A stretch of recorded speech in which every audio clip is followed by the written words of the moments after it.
Winning resumes. You have little or no work experience? So what? Now that you have a good idea of your strengths, interests, skills, and values, it's time to communicate them on paper to an employer. Although you are fresh out of school, it is wrong to assume that you have no relevant experience for the jobs you are applying for. Remember the list of accomplishments you wrote down at the beginning of this CD? Use those as reference for some relevant qualifications. Also, look at your activities outside academics. Think about the applicable skills you acquired from engaging in sports and or being part of a club or an organization at your school. Even the seminars and workshops you've attended. Make sure to note them down on your resume.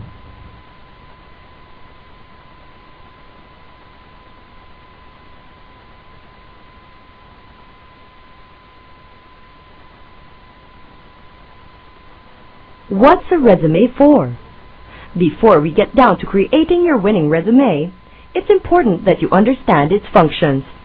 With a better understanding of what your audience uses it for, you will know how to make it more persuasive and a more powerful tool in your job search arsenal. Your resume serves as 1. A door opener to get you that first interview.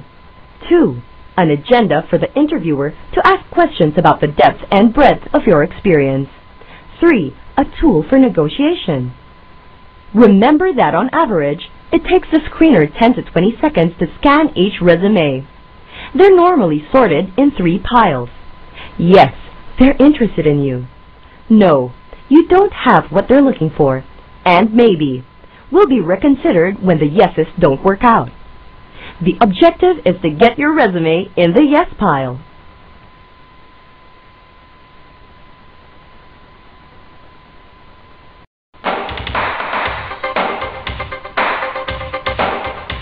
Chronological resume. What is it? It organizes your career and educational history in a reverse timeline, starting from the most recent experience. It's the safest choice in terms of format and the most widely used by interviewers from all backgrounds. When to use it? Your goal is to get a job in your current or most recent industry and or field of study, or at the very least, something related to it.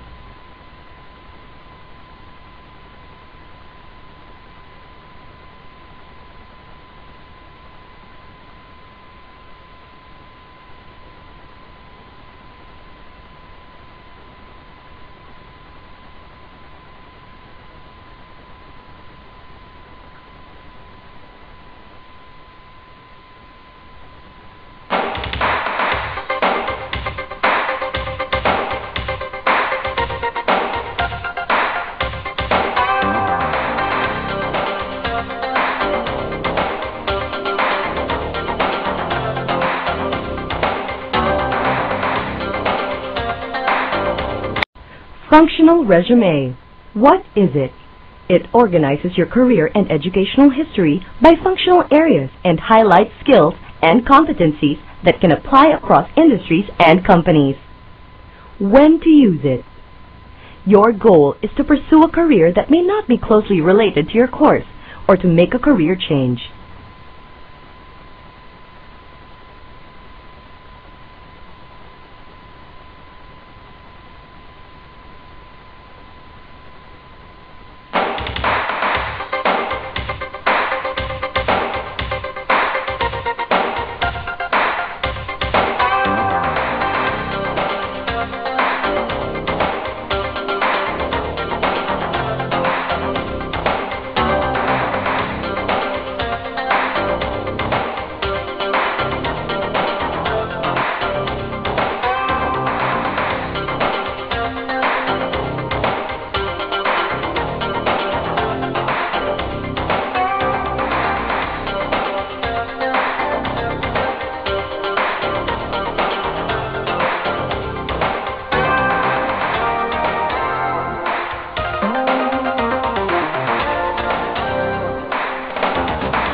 Combination resume.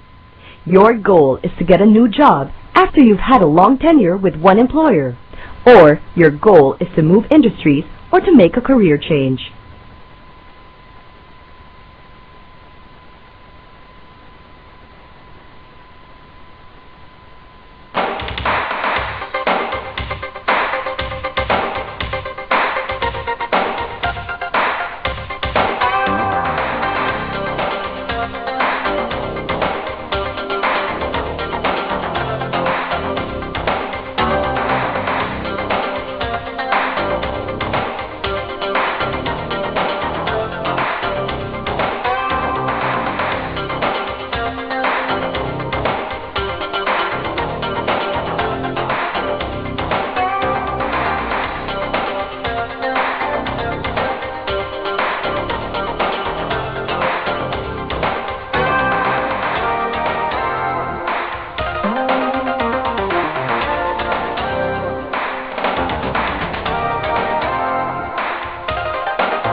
Don'ts.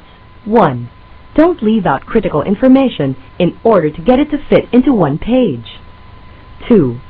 Don't use small fonts, 10 points or less, and narrow margins, less than 1 inch on the side. 3.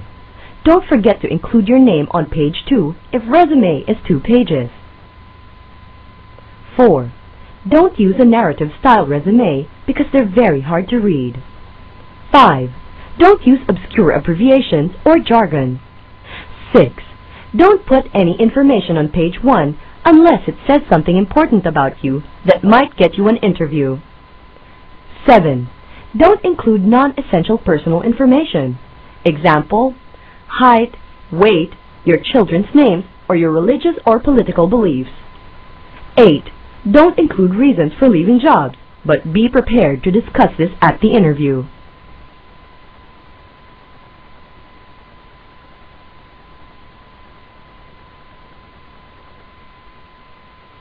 How well do you know the resume do's and don'ts? For our first exercise, let us start with a bad resume. Click on the items that you think are irrelevant or wrong in format.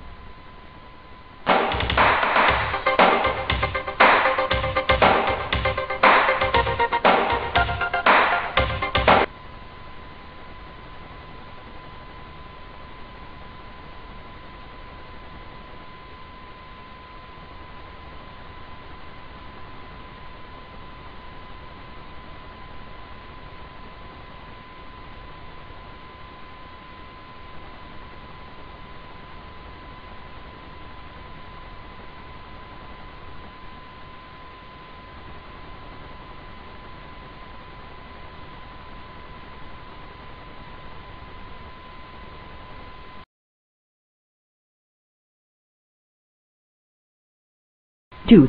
1. Be honest and accurate. 2. Be sure your spelling, grammar, and punctuation have no errors.